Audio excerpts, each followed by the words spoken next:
Hello दोस्तों, audio book summary में आपका स्वागत है। कैसे हैं आप सब? आज मैं लेकर आई हूँ the law of human nature by Robert Greene book summary. तो चलिए शुरू करते हैं the law of human nature की बुक समरी हिंदी में। इंसानों ने अब तक काफी चीजों के बारे में प्रोजेक्ट करना सीख लिया है। मौसम का पता हम लगा लेते हैं, कंपनी में कितना लॉस या प्रॉफिट होगा, शेयर मार्केट के बारे में, बहुत सारी चीजों के बारे में हम पता लगाते ही रहते हैं, सीखते ही रहते हैं। इंसान की कुछ ऐसी कमजोरियां हैं जो वह अवॉइड नहीं कर पाता है। हम लोग शॉर्ट माइंडेड होते हैं, लालची होते हैं, छोटी छोटी बातों पर गुस्सा आ जाता है। हम इंसानों का जो दिमाग है वह बदलता रहता है। हमारे अंदर सेल्फ डिफीटिंग जैसी वीकनेस होती है। तो हम अगर अपनी कमजोरियों या लॉस को अच्छे से समझ जाएं तो हम अपनी लाइफ को काफी बेहतर बना सकते हैं। तब न तो कोई हमारा फायदा उठा पाएगा, न ही हमें कोई अपने जाल में फंसा सकता है। कई बार हमारी खुद की कमजोरियां मुसीबत में डाल देती है, लेकिन हम अगर अपनी कमजोरियों पर काबू पा लेते हैं तो हम खुद को एक बेहतर इंसान बना सकते हैं, एक बेहतर लाइफ को एंजॉय कर सकते हैं। किसी भी इंसान को देखकर हम ये राय बनाने लगते हैं कि वह इंसान कैसा है, क्या सोच रहा है। जब हम किसी को समझने की कोशिश करते हैं तो हम अक्सर बहुत बड़ी गलती करते हैं। वो गलती यह होती है कि हम जैसे होते हैं वैसे ही दूसरे लोगों को समझते हैं। एक चोर को सभी लोग चोर जैसे दिखते हैं, एक झूठे इंसान को सभी लोग झूठे ही लगते हैं। उसी तरह एक इनोसेंट इंसान को सभी लोग अच्छे लगते हैं। बिल्कुल इसी तरह ही हम जैसे होते हैं हम दूसरे के बारे में वैसे ही सोचते हैं। आगे हम इसी बारे में जानेंगे कि कैसे हम लोगों को समझ सके।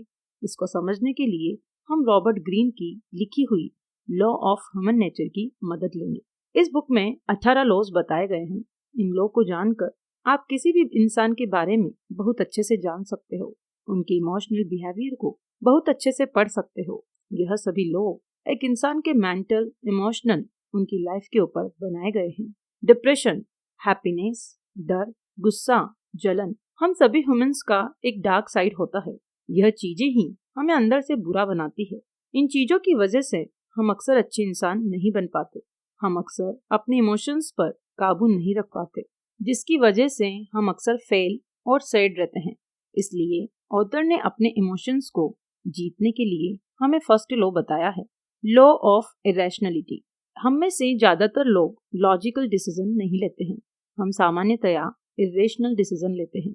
हम कोई भी डिसीजन लेते वक्त लॉन्ग टर्म के बारे में कभी नहीं सोचते। हम अक्सर उसी चीज में लग जाते हैं जो चीज ट्रेंड करती है। इसी इरेशनल डिसीजन की वजह से हमें आगे जाकर बहुत परेशानी उठानी पड़ती है। हम अधिकतर फेलियर का सामना करते हैं। हम अपने डिसीजन से ज्यादा दूसरों के ओपिनियन पर फोकस करते हैं। हम अपने लॉजिकल थिंकिंग को छोड़कर दूसरों के इरेशनल ओपिनियन पर ज्यादा ध्यान देते हैं, जिसके कारण हमें लाइफ में फेलियर का सामना करना पड़ता है। ठीक ऐसे ही जब बात किसी इंसान को जानने की होती है तो हम उसे बिना जाने दूसरों के ओपिनियन सुनकर उस इंसान के बारे में राय बनाते हैं। अगर किसी ने हमसे कहा कि वह बुरा इंसान है, तब हम उसे बिना जाने उसके बारे में बुरा सोचने लगेंगे। इसलिए इस बुक में लॉजिकल थिंकिंग के लिए प्रेरित करना बताया गया है। लॉजिकल थिंकिंग हमारे शॉर्ट या लॉन्ग टर्म के लिए बहुत बेनिफिशियल होता है। हम ह्यूमन बाय नेचर इरेशनल होते हैं, इसलिए हमें चीजों और लोगों को अच्छे से समझने के लिए लॉजिकल और इमोशनल डिसीजन तर्क के साथ लेना चाहिए। जब इस लॉ को हम अच्छे से यूज करेंगे तब हम किसी को भी बहुत अच्छे से समझ पाएंगे। लॉ ऑफ नार्सिसिज्म, खुद के अंदर कॉन्फिडेंस होना बहुत ही अच्छी बात है, लेकिन जब यही कॉन्फिडेंस ओवर कॉन्फिडेंस हो जाता है तो वही चीज हमारे लिए बहुत बुरी होती है। लोगों के पास जितना ज्यादा होता है उनका ईगो और एटीट्यूड उतना ही ज्यादा होता है। वह लोग अपने से बड़े लोगों की बहुत रिस्पेक्ट करते हैं, लेकिन जब बात अपने से छोटे लोगों की होती है तो वह उन्हें जानवरों की तरह समझते हैं, उनसे अच्छे से बिहेव नहीं करते, उनकी रिस्पेक्ट नहीं करते। उनके अकॉर्डिंग उनसे छोटे लोग सिर्फ उनके काम के लिए बने हैं।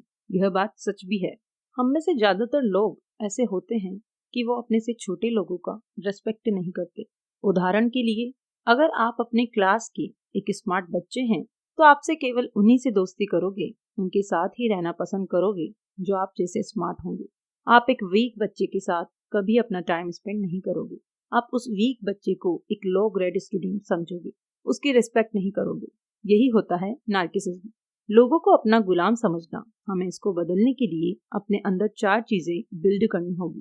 फर्स्ट, द एम्पैथिक एटीट्यूड, दूसरे लोगों के नजरियों को जानना, उन्हें अच्छे से ऑब्जर्व करके उनके एक्शंस को एनालाइज करना। सेकंड, विसरल एटीट्यूड, लोगों के बिहेवियर और उनके बॉडी लैंग्वेज पर अच्छे से ध्यान देना। लोगों की बॉडी लैंग्वेज जानकर हम उनके बारे में बहुत कुछ जान सकते हैं। थर्ड, एनालिटिक एम्पैथी, अगर आप किसी को अच्छे से जानना चाहते हैं तो उनके पास्ट को जानें, उनका पास्ट कैसा था, उनके फैमिली का एनवायरनमेंट, जिससे आप उस पर्सन को अच्छे से समझ पाओगे। फोर्थ, एम्पैथेटिक स्किल, हम जितने ज्यादा लोगों से मिलेंगे हम उतना ज्यादा बेहतर होंगे। ज्यादा लोगों से मिलने का मतलब बहुत ज्यादा नॉलेज, उनके बारे में और अच्छी इंफॉर्मेशन। इन 4 रूल्स को फॉलो करें तो आप किसी भी इंसान को बहुत अच्छे से समझ पाएंगे। लॉ ऑफ रोल प्लेइंग, हम बचपन से ही बहुत अच्छे एक्टर्स होते हैं। किसी को भी झूठ बोलने में और अपने फेशियल एक्सप्रेशन से अपनी बातें बताने में हम बहुत स्मार्ट होते हैं। एक छोटा बच्चा रोने से यह बताता है कि उसे खाने की जरूरत है। किसी को गिफ्ट मिलने से उसके चेहरे पर एक स्माइल आ जाती है, वह इंडिकेट करता है कि वह कितना खुश है। हम बचपन से ही हर एक सिचुएशन के लिए अलग अलग एक्सप्रेशन बनाते आ रहे हैं। जैसे जैसे हम बड़े हो रहे हैं, इसी चीज को हमारे सबकॉन्शियस माइंड ने फिक्स कर लिया है। हमें ये पता होता है कि हमें किस सिचुएशन में कैसे फेशियल एक्सप्रेशन और कैसे इसे रिएक्ट करना है। हम सभी इंसानों के 2 फेस होते हैं, एक फेस जो हम दुनिया को दिखाते हैं, दूसरा फेस जो सिर्फ हमें पता होता है। किसी भी इंसान को अच्छे से जानने के लिए आपको मास्क के पीछे छिपे हुए दूसरे इंसान को जानना होगा। अगर आप मास्क के पीछे छिपे हुए उस इंसान के असली इंटेंशन को जान जाओगे तो आप उसके बारे में बहुत कुछ जान सकते हो। किसी भी इंसान के मास्क के पीछे के इंसान को जानने का जो सबसे अच्छा तरीका है वह इंसान की बॉडी लैंग्वेज को अच्छे से रीड करना है, क्योंकि हम अक्सर झूठ बोलते हैं लेकिन हमारी बॉडी लैंग्वेज कभी झूठ नहीं बोलती। अगर आप लोगों के बॉडी लैंग्वेज को पढ़ना सीख जाओगे तो आप किसी भी इंसान को बहुत अच्छे से जान जाओगे, उसके नेचर और उसके बिहेवियर को बहुत अच्छे से पहचान पाओगे। लॉ ऑफ कंपल्सिव बिहेवियर, किसी भी इंसान को समझने के लिए हमें उनके कैरेक्टर को बहुत अच्छे से समझना होगा। एक इंसान का कैरेक्टर उसके बारे में बहुत कुछ बताता है। हमारा कैरेक्टर हमारे बचपन से बनता है, उसमें हमारे पेरेंट्स का बहुत बड़ा हाथ होता है। एक अच्छा कैरेक्टर अच्छी पेरेंटिंग, नॉलेज, मेंटर और भी बहुत कुछ से बनता है।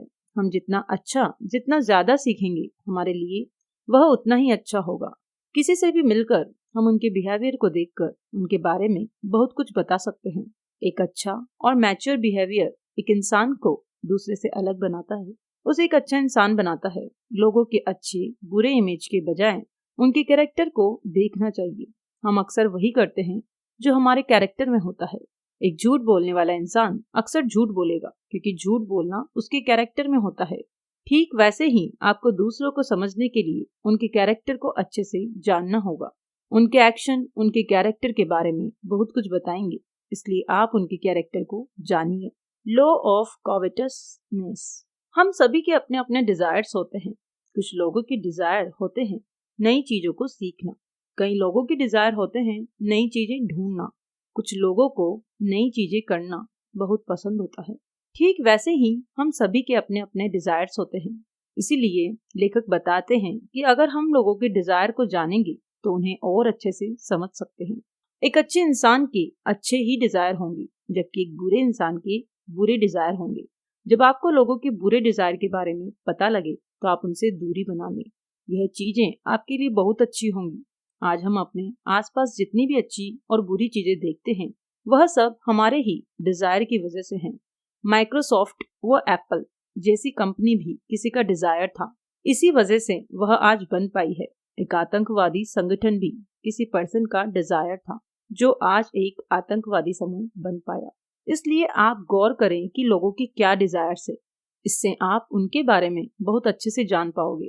यह सभी चीजें आपके काम तभी आएगी जब आप ज्यादा से ज्यादा लोगों से बातें करेंगे, उन्हें अच्छे से ऑब्जर्व करोगे, तभी आप इन लॉ का यूज करके किसी भी इंसान को अच्छे से समझने में मदद मिलेगी। हम में से सभी एक दूसरे से अलग होते हैं, इसलिए आप भी कोशिश करो आप अपनी जिंदगी में ज्यादा से ज्यादा लोगों के संपर्क में रहो, उनसे अपनी बातें आदान प्रदान करो, उन्हें समझने की कोशिश करो। The law of envy. हमें अपने अहंकार से बचना चाहिए। हम सभी अक्सर अपने आप को दूसरों से कंपेयर करते हैं। हम हमेशा दूसरों के स्टेटस, रिस्पेक्ट और अटेंशन को खुद के साथ तुलना करते रहते हैं। कुछ लोग अपने अच्छे कामों की वजह से अच्छा बनते जाते हैं, वहीं दूसरे लोगों के लिए यह जलन का कारण बन जाता है। कोई भी व्यक्ति दूसरे के प्रति अपनी जलन या एनवी को एक्सेप्ट नहीं करता है। इससे पहले कि एनवी हमारे लिए टॉक्सिक यानी हानिकारक हो जाए, हमें एनवी के शुरुआती सिम्टम्स पर जरूर ध्यान देना चाहिए। अगर हम इस पर शुरुआत से ही ध्यान रखेंगे तो हम अपनी इस बुराई को जड़ से खत्म कर सकते हैं। आप अपनी क्षमताओं को खुद से पहचानें, न कि किसी दूसरे से तुलना करके। ऐसे लोगों को समझें जो आपसे कम सफल हैं। जब हम किसी ऐसे व्यक्ति से पहली बार मिलते हैं तो उनकी आंखों में जलन साफ साफ देख सकते हैं। ऐसे लोगों की तारीफ बनावटी और खोखली होती है। ऐसे दोस्त हमेशा आपके पीठ पीछे आपकी बुराई करते हैं, दोस्ती का फायदा उठाकर आपकी फीलिंग्स को चोट पहुंचाते हैं। मानव स्वभाव के अनुरूप हम भी दावा करते हैं हमें किसी से जलन महसूस नहीं होती, लेकिन यह वास्तविकता नहीं है। मानव स्वभाव के अनुसार दूसरों से तुलना करना लगभग असंभव है। अगर कुछ बातों पर ध्यान रखा जाए तो इस बुरी आदत से छुटकारा पाया जा सकता है। हमें कोशिश करनी चाहिए दूसरों से जलने की जगह दूसरों की प्रशंसा करने पर बल दें, दूसरों की खुशी में शामिल हो, उनकी सफलता के लिए उन्हें बधाई दें। यह विश्वास रखें कि आप अपने दम पर सक्सेसफुल हो सकते हैं, आगे बढ़ सकते हैं। The law of grandiosity. हमें अपनी सीमा को पहचानना चाहिए। हम सभी लोगों के अंदर खुद के बारे में हमेशा ऊंची सोच होती है। जब हमारे ऐसे विचार रियलिटी से अलग हो जाते हैं तो हम बनावटी होते जाते हैं। हम अपने आप को महान समझने लगते हैं। अक्सर एक छोटी सी सक्सेस भी लोगों को खतरनाक लेवल तक ले जाती है। हम ओवर कॉन्फिडेंस में आकर समझने लगते हैं कि हमारे पास गोल्डन टच है, जिसकी वजह से हमें सक्सेस मिल रही है। लेकिन रियलिटी में हमारी सक्सेस के पीछे लक भी हो सकता है। हम कभी भी दूसरों की मेहनत पर उनको क्रेडिट नहीं देते हैं। यही कारण है कि हमारी सफलता बहुत देर तक नहीं टिकती। हमें अपने प्लान की सफलता पर जरूरत से ज्यादा विश्वास होना, क्रिटिसिज्म या आलोचना होने पर गुस्सा आना, किसी भी तरह के अधिकार को नापसंद करना एक दिखावटी इंसान की पहचान है। इसे मूल रूप से खत्म करने के लिए रियल होकर सोचना चाहिए। हमें अपनी सक्सेस को कभी भी अपनी ग्रेटनेस नहीं समझना चाहिए। एक दिखावटी इंसान जिसमें टैलेंट और एनर्जी होती है वह लीडर तो हो सकता है, लेकिन वह स्वयं व दूसरों के लिए खतरनाक भी हो सकता है। दिखावटी इंसान कभी भी वास्तविक होकर नहीं सोचते। वह ऐसे सोचते हैं जैसे महान होना उनकी किस्मत में लिखा है। ग्रैंडियोसिटी यानी बड़ा बनने की इच्छा एक ऐसी एनर्जी है जो हम सभी में होती है। यह हमारे पास जो है उससे अधिक पाने के लिए और अपनी पहचान बनाने के लिए हमें एनकरेज करती है। समस्या ग्रैंडियोसिटी की एनर्जी में नहीं है, समस्या उसमें है कि हम इसे किस तरह से यूज करते हैं। हमें इस एनर्जी का इस्तेमाल अपनी प्रॉब्लम्स को सॉल्व करने में करना चाहिए, अपनी रिलेशनशिप को बेहतर बनाने में करना चाहिए, न कि खुद को दूसरों से ऊंचा दिखाने में। The law of death denial. अपनी मृत्यु को ध्यान में रखें। हम में से ज्यादातर लोग अपनी मौत के विचार को अवॉइड करते हैं, मौत की बात सोचकर डर जाते हैं, लेकिन इसकी जगह मौत की सच्चाई हमेशा हमारे दिमाग में होनी चाहिए। यह लाइफ एक दिन खत्म हो जाएगी। इसकी समझ ही हमारी जिंदगी को एक पर्पस देती है, अपने गोल्स की तरफ काम करने का एहसास दिलाती है। यह हमें इस बात की समझ देती है कि हमारी छोटी सी जिंदगी में क्या मायने रखता है और क्या नहीं। कुछ लोग दूसरों से अपने को अलग करके महान महसूस करते हैं, लेकिन हमें देखना चाहिए सबकी मौत होती है। यह सच्चाई हम सभी को समान बनाती है। ज्यादातर इंसानों के लिए मौत एक डरावनी चीज है। हम केवल मौत से जुड़े दुख और दर्द को देख पाते हैं, लेकिन हमें जरूरत है कि हम लाइफ की सच्चाई को एक्सेप्ट करें। इस अपॉर्चुनिटी का उपयोग कुछ नया सीखने और खुद को मजबूत बनाने में करें। मौत की सच्चाई को एक्सेप्ट करके हम अपनी लाइफ ज्यादा खुलकर और टेंशन फ्री होकर जी सकते हैं। इससे हमारा काम भी बेहतर हो जाता, हमारे रिलेशनशिप भी अच्छे हो जाते हैं। Change your circumstances by changing your attitude. अपना रवैया बदलकर अपनी परिस्थितियां बदले। हम सभी दुनिया को अपनी तरह से देखते हैं। हर किसी का दुनिया को देखने का नजरिया अलग होता है। यह हमारा एटीट्यूड होता है। यह डिसाइड करता है हमारी लाइफ में हमारे साथ क्या होगा। अगर आपका रवैया डर का है तो हर चीज आपको नेगेटिव नजर आएगी। आप अपनी गलती के लिए दूसरों को ब्लेम करेंगे। यदि हम डाउट महसूस करते हैं तो हमारी प्रेजेंस में दूसरे भी ऐसा भी एक्सपीरियंस करते हैं। हम अपना रवैया पॉजिटिव बताकर अपने प्रॉब्लम से सीख सकते हैं, अपॉर्चुनिटी को क्रिएट कर सकते हैं।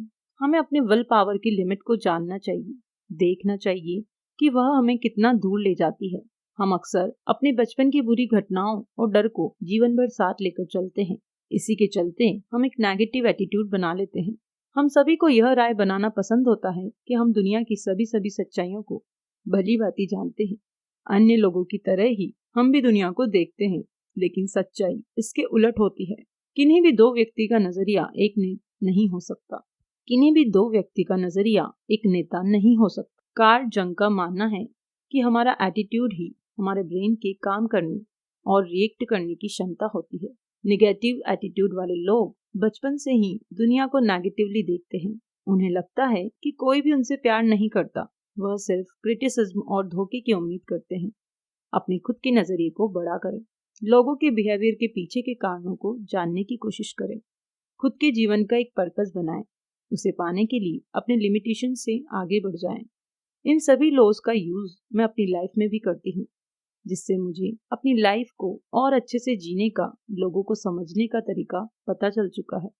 इसलिए आप भी इन लॉ को अपनी लाइफ में यूज करिए, एक अच्छे इंसान बनिए। तो दोस्तों, आपको मेरी वीडियो कैसी लगी प्लीज कमेंट बॉक्स में जरूर बताएं, और अगर आपको ये वीडियो अच्छी लगी तो प्लीज मेरे चैनल को सब्सक्राइब करें और मेरी वीडियो को लाइक, कमेंट और शेयर कीजिए। धन्यवाद।